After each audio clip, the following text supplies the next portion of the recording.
Bonjour, voici l'interprétation du thème de la nouvelle lune du 1er avril. 1er avril, alors, 2022 évidemment, 6h26, ça c'est l'heure Greenwich, bien sûr comme d'habitude. C'est une nouvelle lune qui se produit dans le signe du Bélier, comme vous le voyez ici. Le signe du Bélier, c'est le premier signe du zodiaque. Donc pour moi, l'année commence à ce moment-là. Donc, c'est ce thème, il pourrait être représentatif de ce qui nous attend tout au long de cette année. Et on va essayer d'en tirer quelque chose en ce qui concerne cette période. Mais cette période et les décisions que vous prendrez pendant cette période, ce qui s'organisera pendant cette période, peut avoir des répercussions tout au long de l'année. Et c'est une année qui va durer jusqu'au prochain à la prochaine arrivée du Soleil au point vernal, et jusqu'à la nouvelle lune en Bélier en 2023. Voilà. Alors, on m'a demandé souvent, par email, quel était le logiciel que j'utilisais pour dessiner mes cartes et pour faire mon travail d'astrologue. Alors, c'est ce logiciel qui est diffusé par olympiaastrologie.com. olympia-astrologie.com. Vous visitez le site et si vous souhaitez, acheter ce logiciel qui n'est vraiment pas cher et qui est mis à jour régulièrement. Il ne s'agit pas là d'un abonnement comme malheureusement maintenant beaucoup de choses se vendent de cette façon. Donc c'est un logiciel, une fois que vous l'avez acheté, il est à vous. Et vous n'avez pas besoin de repayer tous les mois ou tous les ans une licence pour pouvoir vous en servir. Donc ça, c'est formidable. J'espère que ça va durer. Si vous achetez ce logiciel, vous mentionnez mon nom et peut-être que vous obtiendrez une petite réduction. C'est un logiciel qui est vendu 100 €, donc il n'est pas très cher et il est très performant, vraiment très performant. Vous allez pouvoir faire tout un tas de choses, et si vous êtes féru en astrologie, là, vous allez vous éclater avec ce logiciel, c'est sûr. Voilà, donc je ne fais pas l'influenceur, hein, j'explique simplement ce que j'explique en fait par email. Ça va plus vite de faire cette description dans la vidéo plutôt que par email à chaque fois. Voilà. Alors, autre chose par rapport justement aux emails. Les adresses mail tels que Yahoo, Outlook, Free, SFR, Wanadoo, Orange, posent des problèmes. C'est-à-dire que ce n'est pas le problème que vous avez, c'est le problème des filtres anti-spam qui sont trop conséquents. Et dès lors qu'il y a un mot tabou du genre astrologie, oulala, le mail est bloqué, soit il m'est renvoyé carrément, donc je ne peux pas vous contacter, soit il arrive dans vos spams ou dans vos indésirables. Donc avant de me relancer, voire même de vous plaindre pour certains, eh bien vérifiez dans les spams tout simplement, ou dans les indésirables, ou dans les promotions aussi, et vous retrouverez très probablement le mail que vous attendez, que vous pensez ne pas avoir reçu, ou que vous pensez qu'on ne vous a pas envoyé, alors que l'on fait notre travail de façon très sérieuse à l'École Ablas. Je voulais aussi vous rappeler le webinaire en ligne, séminaire en ligne, qu'animera Lucas le 26 mars. Il s'agit d'un webinaire qui tourne autour de l'importance de cette conjonction historique entre Jupiter et Neptune dans le signe des Poissons, puisque la dernière fois qu'elle s'est produite, c'était en mai 1856. Son influence aura des répercussions sur non seulement la période de la conjonction, bien sûr, mais bien au-delà, comme évidemment Lucas vous l'expliquera, et il vous expliquera également ce que cette conjonction peut avoir comme conséquence dans votre vie en fonction de votre signe et également d'ailleurs de votre ascendant. Pour plus de détails à propos de cet événement historique, il conviendrait évidemment d'avoir un regard sur votre thème personnel complet pour obtenir une information plus précise. Donc si ça vous intéresse, bien sûr, n'hésitez pas, visitez le site de l'École Ablas et posez une question dans ce sens, et nous vous y répondrons avec grand plaisir. Vous trouverez les informations à ce sujet sur le site de l'École Ablas, dans la partie service de notre école. Ensuite, je voulais également vous parler du livre de cours. Si ce livre de cours vous intéresse, il vous permettra d'accéder à 16 vidéos de soutien qui vous aideront évidemment à mieux comprendre et à mettre en pratique ce qui est expliqué dans ce livre. Les vidéos ne sont pas le reflet de ce qu'il y a précisément dans ce livre. Ce sont des vidéos de soutien qui accompagnent d'ailleurs le cours d'astrologie que diffuse Ablas depuis 1982. Donc cette année, nous allons fêter les 40 ans d'Ablas. Et puis il y a également le livre sur les transits planétaires et le livre sur le karma. Si ces ouvrages vous intéressent, pour vous former ou vous perfectionner en astrologie, eh bien, vous aurez droit, en échange de cet achat, à une réponse gratuite à une question de votre choix, sachant que ce service est d'habitude vendu 35 €. Donc pour vous, ce sera gratuit. Il suffira simplement de suivre les instructions qui sont données sur le site de l'École Ablas à propos du livre d'astrologie karmique et à propos du livre sur les transits. Voilà, je pense avoir tout dit. Maintenant, nous allons pouvoir commencer l'analyse du thème de la nouvelle lune qui est derrière moi sur cet écran. Donc maintenant, allons-y. Parlons de ce thème de nouvelle lune. Alors, on voit ici évidemment le Soleil et la Lune, mais à côté, on a Mercure, et de l'autre, on a Chiron. Mercure représente les capacités de communication de tout un chacun. Quand Mercure transite en Bélier, c'est vrai qu'on peut avoir tendance à être un petit peu plus ardent en termes de communication. Et cela peut avoir évidemment un rôle à jouer dans les rapports d'intelligence avec ceux qui nous entourent, parce que le signe du Bélier, qui est le signe de Mars, le dieu de la guerre, n'est pas particulièrement diplomate. Ce qui veut dire que quand Mercure transite en Bélier, on perd un peu en diplomatie. Et si on a besoin d'échanger des idées, de convaincre ou de défendre ses propres idées, ça peut devenir un petit peu tendu. Donc il faudra faire preuve de tempérance.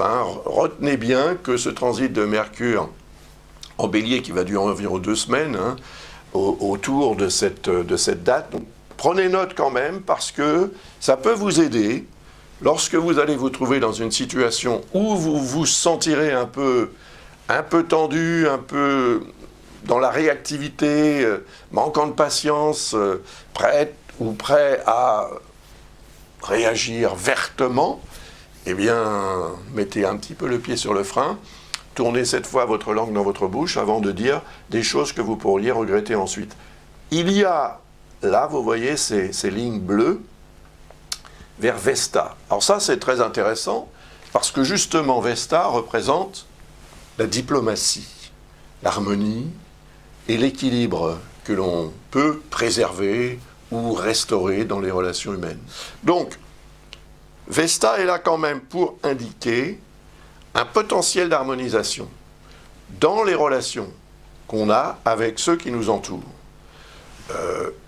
Si on considère que le signe du Bélier est le signe de Mars, qui est le dieu de la guerre, on peut imaginer quand même que cette période soit propice pour justement, en ce qui concerne évidemment le conflit russe en Ukraine, c'est peut-être un moment qui serait propice pour engager de vrais pourparlers et essayer par la diplomatie de trouver un accord et une solution à ce conflit. Voilà. Mais dans la vie de tout un chacun, ça va s'exprimer aussi. Et comme le Soleil et la Lune sont conjoints, évidemment, c'est le moment de la nouvelle Lune, c'est un moment à choisir pour s'engager justement, soit dans des pourparlers, soit pour prendre un rendez-vous, soit pour discuter de quelque chose d'important avec quelqu'un, soit pour peut-être émettre une idée ou imposer une idée. Ce sera un moment, à mon avis, assez favorable pour cela.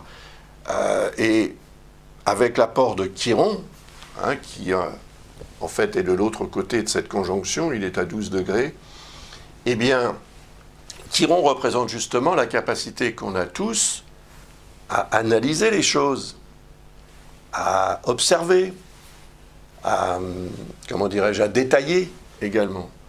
Donc ce sens du détail, associé à l'énergie solaire, qui est quand même l'énergie d'action. Donc le soleil, c'est la capacité qu'on a tous à être vu, à être remarqué, c'est la lumière. Donc c'est notre capacité aussi à nous mettre dans la lumière. Eh bien, grâce à Mercure, qui est là aussi, je pense qu'il y aura moyen, pendant cette période de nouvelle lune, d'engager quelque chose dans les relations humaines qui sera certainement une source d'amélioration concrète et espérons durable de la situation dans laquelle vous êtes ou dans laquelle vous serez à ce moment-là. Après, c'est une question aussi de projet. Si vous avez un projet important et qu'il fait partie vraiment de vos priorités et que vous avez à faire des démarches importante aussi, bien sûr. Choisissez cette période. Parce que, comme on vient de le voir, l'association Mercure-Chiron-Vesta, pour ne parler que de ces trois-là, va être vraiment une source d'augmentation de votre potentiel de communication positif. Donc, ça veut dire que vous serez à même et beaucoup plus capable de vous faire entendre, de vous faire comprendre, et d'être apprécié pour ce que vous exprimez ou exprimerez ou demanderez. Donc les chances d'obtenir satisfaction seront, à mon avis, plus importantes aussi. Avec la Lune qui représente votre émotionnel, pendant cette courte période au cours de laquelle la Lune transitera le signe du Bélier, ça va durer 2 jours et demi, puisque vous voyez déjà le 3 avril, elle arrive à la longitude d'Uranus. Et là, ça va changer un petit peu les choses d'ailleurs.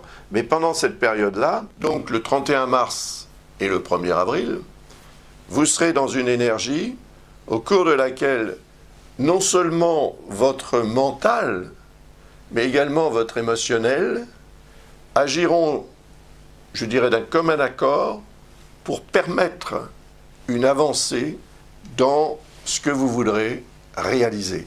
Et si vous voulez vous engager dans un nouveau cycle, puisque c'est ce que représente en fait le moment de la nouvelle lune, eh bien, choisissez cette période pour le faire. Personnellement, si j'ai un projet, c'est la période que je choisirai, bien sûr, pour le faire. Et d'ailleurs, j'en ai un, et c'est la période que j'ai choisie pour le faire. Je suis bien placé, évidemment, pour prendre ce genre de disposition. Après, la Lune va continuer son périple et elle va arriver à la longitude d'Uranus. Et là, ça peut devenir un petit peu plus orageux, un peu plus électrique. C'est ce que représente Uranus. Et comme vous le voyez sur cette carte, Uranus crée des dissonances ici. Les lignes rouges sont des dissonances. Et ces dissonances impliquent Mars, Saturne et Vénus. Alors, c'est un petit peu embêtant. Parce que Mars, on vient de le voir, c'est le dieu de la guerre. Donc il est fondamentalement ce que j'appelle le régent de tout ce qu'il y a en bélier, puisqu'il représente le signe du bélier. Donc Mercure, le Soleil, la Lune et Chiron sont sous la régence de Mars, à qui appartient ce signe. C'est comme si vous étiez chez quelqu'un. Vous êtes sous la régence de cette personne, même si cette personne n'est pas chez elle. Vous devez évidemment vous comporter d'une certaine façon qui n'entrera pas en conflit avec cette personne qui vous héberge ou qui vous accueille chez elle. Donc voilà, il y a évidemment dans l'énergie de Mars quelque chose de très puissant, de très fort, de très parfois agressif, belliqueux et guerrier. C'est la guerre. Et en fait, on a là quelque chose qui peut déclencher un incident diplomatique, mais aussi un accident. Donc ça veut dire que dans votre vie, il faudra à cette époque-là faire très attention, parce que la Lune représente une énergie qui peut déclencher ces sortes de détonateurs, d'énergies qui sont là en attente. Donc ces énergies, elles sont représentées par cette configuration qui implique Mars, Vénus et Saturne avec Uranus. Et cette énergie, elle ne demande qu'à s'exprimer. Mais c'est une énergie explosive. Par contre, Saturne, lui, représente ce qui bloque. Donc, qu'est-ce qui va bloquer? Une fois que vous saurez ce qui va bloquer, et une fois que nous saurons aussi ce qui peut bloquer sur le plan international, sur le plan politique même également, hein, n'oublions pas qu'on est quand même là dans la période électorale en France, donc ce sont aussi des configurations qui peuvent entrer en ligne de compte dans la gestion de cette période et de cette campagne électorale. Il y aura évidemment des événements aussi, qui peuvent être des événements météorologiques, tout simplement. On a pris l'habitude maintenant d'événements météorologiques tout à fait inattendus et parfois extrêmes. Donc le 3 avril, lorsque la Lune va arriver à la longitude d'Uranus, il faudra essayer, je pense chacun d'entre nous, essayer de se mettre un petit peu en veilleuse, hein, prendre un peu de recul, éviter l'énervement, éviter aussi de se mettre dans des situations qui peuvent devenir tendues. La réactivité représentée par cette configuration est ambiguë, parce que Saturne représente plutôt la capacité qu'on a à se retenir, alors que Mars représente la capacité au contraire à foncer, à rentrer dans le mur, si vous voulez. Donc, tête baissée, on peut se faire du mal. Et on peut aussi commettre des erreurs de fonctionnement qui auraient à ce moment-là des répercussions nuisibles dans la vie de tout un chacun. Donc, soyez dans cette vigilance pendant cette journée du 3 avril. Le 4, vous voyez, la Lune arrivera à la longitude du nœud lunaire nord, qui est en dissonance également avec cette conjonction. Donc en fait, le 3 et le 4 avril, cette tension sous-jacente avec des risques de perturbations météorologiques ou sismiques même également, hein, on est quand même dans le signe du Taureau qui est un signe de terre, donc la terre peut être concernée aussi. Eh bien, il faudra évidemment, de ce point de vue-là, on va essayer de se préparer. Malheureusement, la nature a une force qu'il est souvent impossible de contrôler. Donc, on fera avec, comme on dit. Mais, sur le plan personnel, la réaction qu'on peut avoir à un événement qui se produit indépendamment de notre volonté, ça veut dire qu'on peut être victime d'un événement, d'une situation, d'un accident, etc. Mais, à mon avis, on ne devrait pas être victime des réactions qu'on a, des réactions adverses, réactions erronées, voilà, et réactions qui pourraient entraîner une aggravation de la situation plutôt que le contraire. Donc c'est ça, évidemment, qu'il faut garder en tête. Et je vois quand même que ce nœud lunaire, les deux d'ailleurs, puisqu'il y a aussi une dissonance avec le nœud lunaire sud, c'est automatique, le nœud lunaire sud représente ce que l'on doit accepter de perdre pour aller vers le nœud lunaire nord, qui représente ce vers quoi on doit justement tendre. Donc on doit tendre vers le signe du Taureau, et c'est-à-dire vers les bonnes choses de la vie, qui sont représentées très souvent par le signe du Taureau, les nourritures terrestres, comme dirait André Gide. Eh bien, ça veut dire qu'il y a là quelque chose de très intéressant malgré tout, parce que, comme vous le voyez, ce nœud lunaire nord est en harmonie avec Pluton, et il est en harmonie avec Jupiter et Neptune. Et cette conjonction Jupiter-Neptune, elle va prendre aussi beaucoup d'importance pendant cette période, parce qu'il va y avoir une vraie conjonction, le 12 avril pour être précis.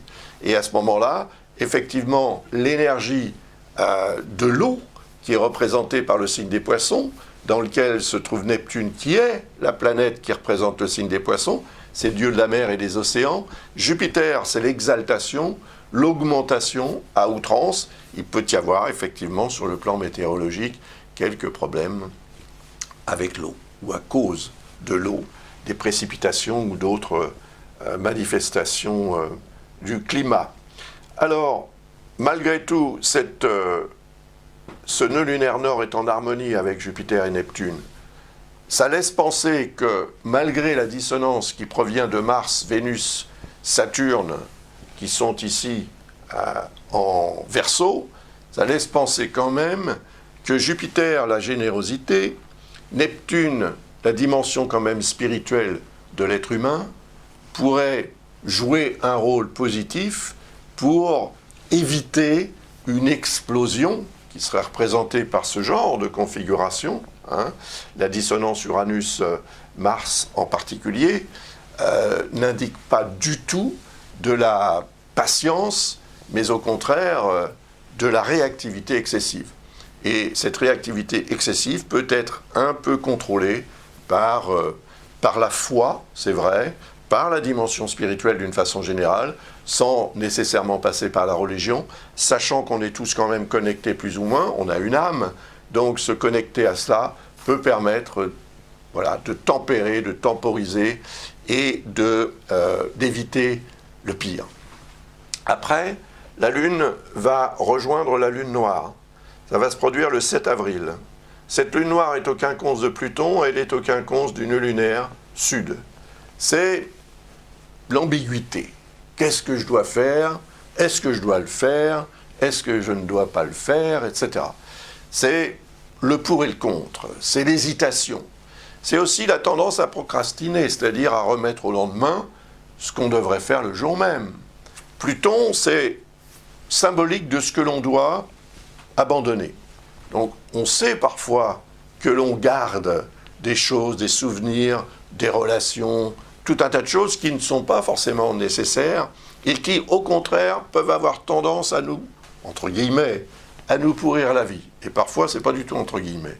Donc, il y a là quelque chose de très intéressant qui montre qu'il faudra, malgré tout, faire l'effort d'accepter de mettre ça de côté ou d'en finir avec ça, de donner, d'abandonner, de vendre éventuellement, enfin de vous alléger, d'alléger votre véhicule existentiel. C'est ce que représente ce genre de configuration, mais il y aura une hésitation. Et puis, il y a le nœud lunaire sud qui représente aussi ce que l'on doit accepter d'abandonner pour aller vers le nœud lunaire nord. C'est la condition. Tant que vous n'aurez pas déchargé votre véhicule existentiel de ce qui pèse trop lourd, vous ne pourrez pas aller de l'avant. Voilà, c'est ce que ça représente. Et la lune noire représente en elle-même les zones d'ombre et tout ce qu'on ne comprend pas, tout ce qu'on nous cache, tout ce qu'on ignore ou tout ce qu'on ne veut pas savoir, tout ce qu'on ne veut pas voir aussi, c'est la même chose, quelque part. Donc, cette lune noire représente les côtés un peu sombres de notre personnalité et de la personnalité de tout un chacun et des situations en général. Et là, il faudra évidemment faire un effort pour que la lumière se fasse. Heureusement, on a ce lien très bénéfique avec Mars, Vénus et Saturne. Vénus, c'est l'amour, Mars, c'est l'action, Saturne, c'est la réflexion, Saturne, c'est la sagesse aussi, la sagesse des anciens, par exemple, et le sage agit d'une façon qu'il est également sage. Et donc, ce lien avec la lune noire montre que finalement, en faisant l'effort de mettre en lumière ces zones d'ombre pour résoudre des problèmes qui peut-être n'en sont pas, qu'ils sont peut-être juste imaginaires, eh bien, on obtiendra un résultat qui sera beaucoup plus agréable, intéressant, positif et constructif. Mais il y a quand même, là vous voyez, une dissonance avec Jupiter et Neptune. Et ma foi, et j'en ai déjà parlé dans la précédente vidéo que j'ai faite au sujet de la pleine lune, c'est vrai que cette configuration, elle dure un certain temps, tant que la lune noire sera en Gémeaux, ce qui ne va pas durer très longtemps d'ailleurs. Maintenant, puisque vous le voyez, elle est à la fin du signe, elle est à 28, presque 29 degrés du signe, donc elle va s'en aller de ce signe très rapidement. Ou très prochainement après cette nouvelle lune. Mais cette dissonance, en fait, elle continuera malgré tout à s'exprimer aux alentours de cette nouvelle lune et un peu après, et c'est symbolique, effectivement, d'une confusion. La confusion représentée par Neptune. Neptune représente ce que l'on croit, ce que l'on a tendance à croire, ce que l'on a besoin de croire, etc. Alors que la lune noire représente ce qu'on nous cache, ce qu'on ne sait pas ou ce qu'on ne veut pas croire. Et puis Jupiter, c'est l'exaltation, donc on peut soit devenir beaucoup trop positif par rapport à une situation donnée qui n'est pas claire, qui n'est pas suffisamment concrète, réaliste aussi peut-être. Et là, évidemment, on court le risque de commettre une erreur, voilà, de décision ou de fonctionnement, avec des répercussions qui seront nébuleuses, parce qu'avec ce genre de configuration, on est dans la nébulosité, on est dans les nuages, on est dans le flou artistique. Et c'est de cela qu'il faudra essayer de se préserver au maximum.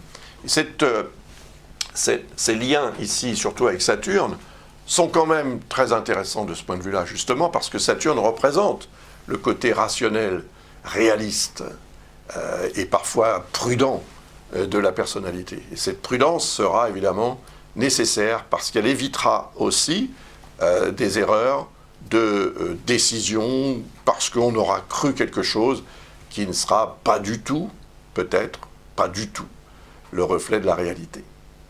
Ensuite, la Lune continue bien évidemment son périple. Elle va transiter le signe du Cancer et le signe du Lion.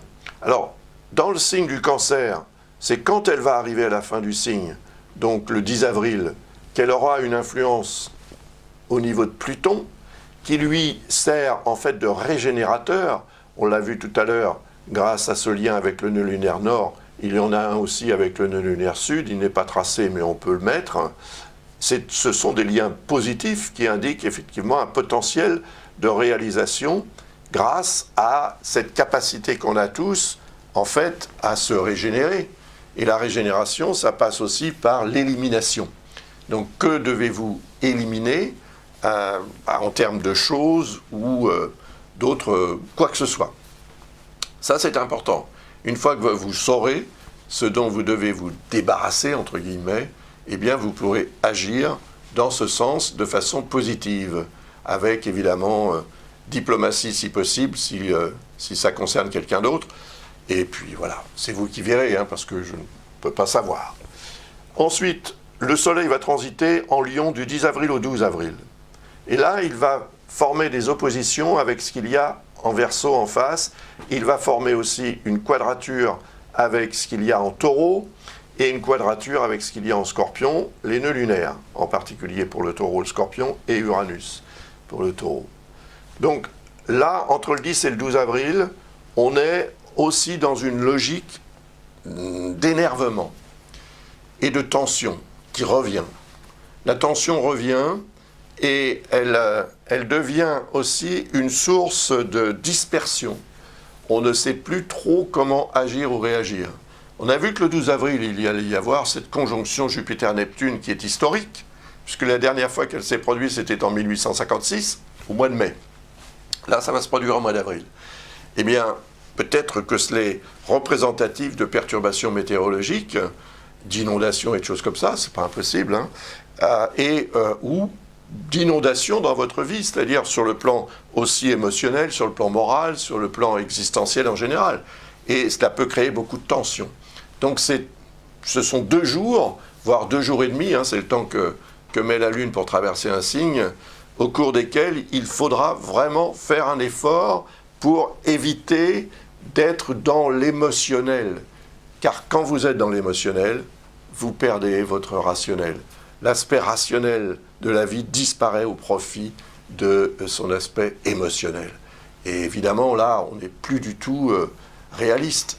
Et le manque de réalisme peut entraîner toutes sortes d'erreurs que l'on peut commettre. Et ça n'est pas une période très longue. Donc si vous vous mettez un petit peu au vert pendant cette courte période de 2 jours, 2 jours et demi, ensuite ça ira mieux. Voyez, et vous aurez évité le gros de l'orage, si je puis dire.